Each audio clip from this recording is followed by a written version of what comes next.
ദൈവത്തിന് സ്തുതി. പ്രഭാതകിരണത്തിലേക്ക് സ്നേഹവന്ദനം.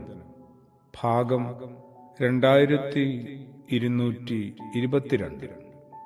ഇന്ന് ജനുവരി മാസം 30 എന്തുമാത്രം യാത്ര ചെയ്യുന്നവരാണ് നമ്മൾ ഓരോരുത്തരും. എന്നിട്ടും നമ്മൾ ഓർക്കാതെ പോകുന്ന, വേണ്ടത്ര പ്രാധാന്യം കൊടുക്കാതെ പോകുന്ന യാത്രയുണ്ട്. ഒരുപക്ഷെ ഇതുവരെ ആരംഭിച്ചിട്ടില്ല. എല്ലാ യാത്രകളെക്കാളും ഏറ്റവും പ്രധാനപ്പെട്ട യാത്ര അത് അവനവനിലേക്കുള്ള ഒരു യാത്രയാണ്. തനിച്ചിരുന്ന് ചില ചോദ്യങ്ങളൊക്കെ ഒന്ന് ചോദിക്കാനായിട്ട് ഇനിയെങ്കിലും ധൈര്യമുണ്ടാവണം. ആത്മപരിശോധന എന്ന് വേണമെങ്കിൽ പറയാൻ കിട്ടും.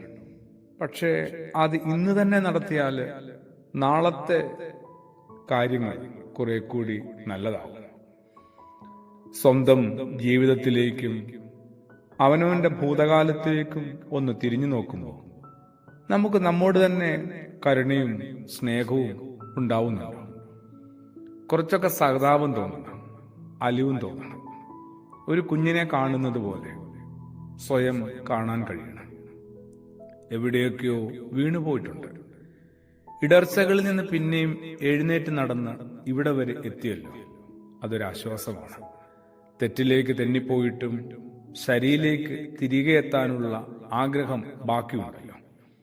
അതിനാൽ സ്വയം മാപ്പ് കൊടുക്കാനും കൂടിയാണ് ഈ അവനവനിലേക്കുള്ള യാത്ര, ആത്മപരിശോധന എന്ന യാത്ര. നേരും നുണയും നിറയുന്ന മനുഷ്യാവസ്ഥയിൽ ആരാണ് ഉൾപ്പെടാത്തത്? ആരാണ് വീണുപോകാത്തത്? മനുഷ്യനായിരിക്കുവോളം മനുഷ്യാവസ്ഥ നമ്മളെ പിന്തുടരുകയും ചെയ്യും.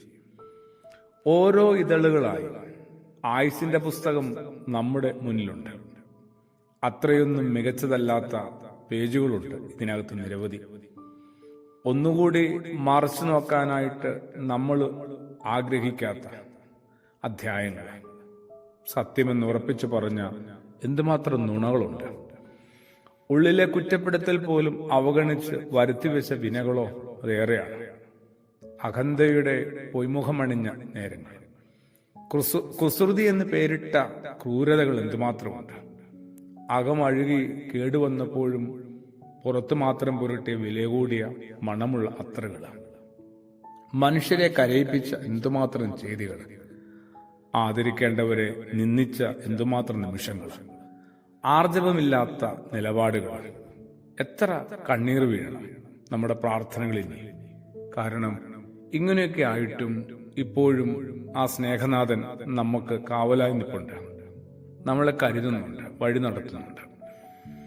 തീർച്ചയായും ഒരു ആത്മപരിശോധന ഏതൊരു മനുഷ്യന്റെയും ജീവിതത്തിൽ അത്യന്താപേക്ഷിതമാണ്. അത് അവനെ കുറെ കൂടി ഒരു ക്രിസ്തു ബോധത്തിലേക്കും ക്രിസ്തു സ്നേഹത്തിലേക്കുമാണ് എത്തിക്കുക.